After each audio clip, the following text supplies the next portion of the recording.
Hey guys, and welcome to a new video series where I review Tales of Arise throughout my time of playing the game. I'll be discussing a lot of things that I come across, things such as the gameplay, the story, and any other things that I would like to mention about this game.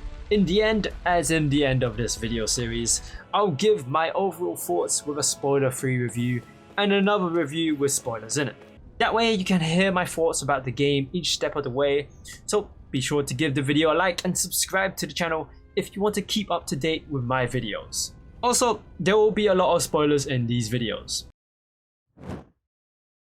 Let me just say, after 3 hours of playing this game, there's a lot of stuff that I want to know about for the story, and there's a lot missing for the combat. So let me tell you my experience of the 3 hours that I played with this game. The first cutscene talks about the two worlds, Dahna and Rena. Dahna is basically Earth, and Rena is basically Heaven. But Rena was like, psych! Rena just decides to invade Dahna with their high-tech cyberpunk crap and pet doggos, enslaving the people of Dahna to do the dirty work. This happened 300 years ago, and the land is split into 5 realms. Each of these 5 realms have their own rulers. 5 realms, where have I seen something like that? As of right now, we start the story in the realm of the Fire Nation. Okay, it's not really a fire nation, but it's just a wasteland with a lot of fire. Also, we got this big man ruling this area. In his turf, the people of Dahna are treated as trash, eventually leading them to their deaths. This already sets up a dark story for the game, which is great. Not in terms of the people, of course. I'm no sick animal. I don't know if this is confirmed, but is there a dead person in these sacks? Anyways, you can see the horrible conditions these people are working in. And I think this is a great way to see how bad the situation is for the beginning of the game. Like, we know that we're eventually gonna become a hero, but we can see what we're fighting for at the start of the game. After protecting Boy,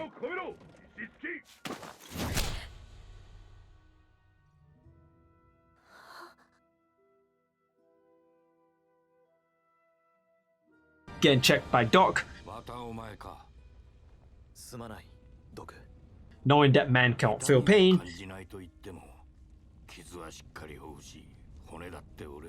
we go to sleep and go to work, just like real life. And then boom, cutscene from your boys UFOTABLE. Shionne gets introduced in a interesting way. She shocks, runs, and jumps into game cutscene. Now this cutscene gets spicy with some choreography. The way our main character fights here looks pretty good, along with Man with Big Fist. Kinda looking like Doomfist, except that he's not both. Another cutscene with Chunky Man talking to Hologram. Nice to hear Chunky Man's Japanese voices, Kenpachi in Bleach, and the hologram thing is Kirei Kotomine or Sojuro Sakura's Japanese voice actor. Imagine this man asking him for a coffee.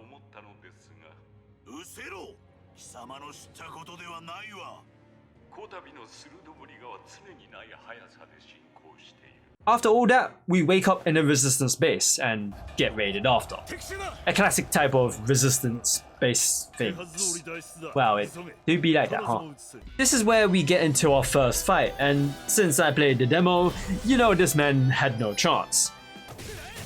Yeah, main character touches girl, no pain baby, clean. Then another UFOTABLE cutscene. I think I need to lower down my simping for this company and their cutscenes. I mean, sure, it is beautiful.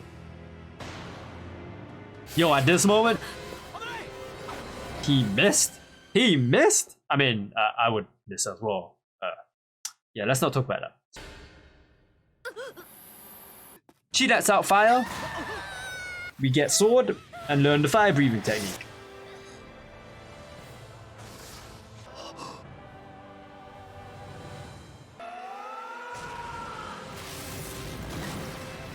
Is this how you do it, Rengoku from Demon Slayer? Anyways, she heals, she explains Core saved her life from Arrow. That right there is a free ticket away from death. I wish I could have that. Then we learn she wants power.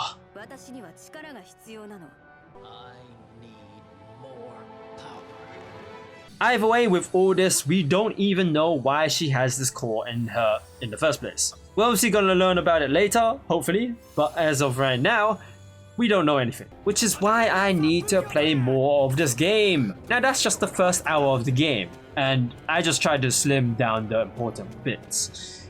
Although I did make some jokes here and there, so let me just talk about this one big point. The big man explains the Dahnans, the people of Dahna, are worked to the bone so that their energy is converted to astral energy, aka magic.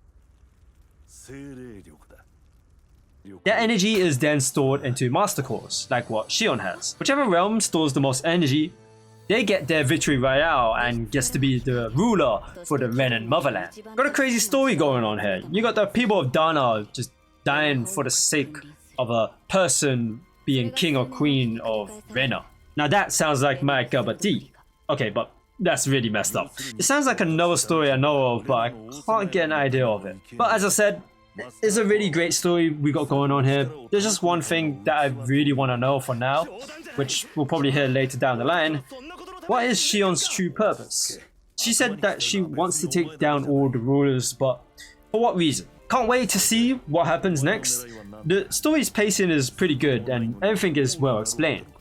I really like the emotions that you can see on their faces for some reason. Like, if you look really closely at their faces, the level of detail is so good and I can't really explain why it looks good.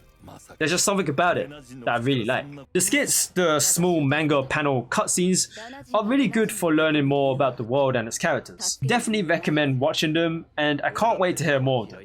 The thing that really surprised me was the first side quest. I did not expect the game to include a scene with actual voice lines. I think I just have this expectation of side quests not actually having voice lines because they're just side quests. They're not as important as the main quest, so I thought, why would they bother doing something like that? But they caught me off guard. Well done for the decision of putting actual voice lines for the side quests. Anyways, enough of the story, let's get into the gameplay. Of course, for a new player, tutorials are here for you. There's quite a bit of tutorials, but they drip feed it to you. They don't blast all the information to you straight away. The information is given to you whenever you come across something new. Obviously, your first fight tells you how to fight, but since you don't have all your abilities, every information about combat is not given until you unlock it. That can be a bit annoying in the long run, since I have a feeling there's going to be a tutorial about something when I'm midway through the game, but at least I won't be confused. You can also view the help guide if you ever forget about something. Combat right now feels disjointed a bit. You have a basic 3-hit combo and a couple of arts that you can play with. Arts are skills or abilities, so whenever you see me doing an uppercut or me slamming into the ground, that's an art. Of course, the combat will feel awkward at the beginning, but when everything comes together, combat will get spicy. For now, I'll practice the 100-hit combo with my 10 to 15 hit combos. You can also choose to swap between Shionne or the main character, so if you want to play as the girl, you can go ahead and do that. I thought that you wouldn't be able to do that at the start of the game, but it's great that you can. Sadly, the game is more geared towards the male main character, but it's great to see that the female lead has this strong personality and not the weak kind. I also unlocked the ability to learn skills. This is somewhat like the Final Fantasy XIII Crystarium system in terms of layout, but it's entirely different. In here, you use the skill points that you obtain from battle and you use it to learn new skills. I really like what they have done to the skills here because they put in a feature where you can get a notification for reaching enough points to purchase that skill. I can see that being a really helpful feature in the long run, especially when I can easily get lost with how many skills I want to get with each character. Other games that I've played don't have something like this, so props to the devs that did this. A small feature that I really like is the way another side quest is around you. Normally in JRPGs, when a side quest is near you, you would see an icon pop up in the game. In this game, Shionne tells me this.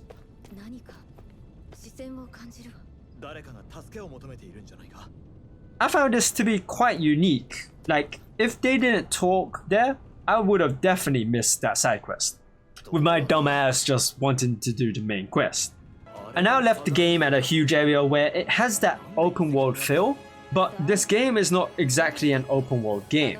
As you may or may not know, this is a linear game, meaning that I can't go and 3D explore the world. I'm more constricted in the places that I can explore. I didn't know there's a debate between liking linear and open world games. To me, I feel like they are both different genres of games, and I like either one. I won't go too deep with this because I think you've had enough of them.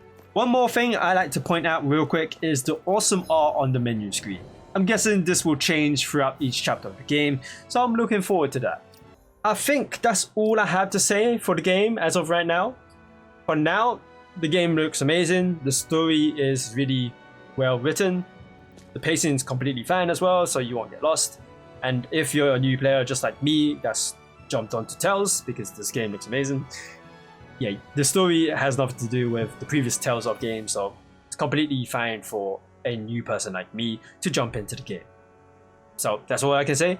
If you guys enjoyed the video in some way, make sure to give the video a like and subscribe to the channel if you're new, if you want to continue seeing more of my videos. That's it from me. Thank you guys for watching, and I shall see you guys later.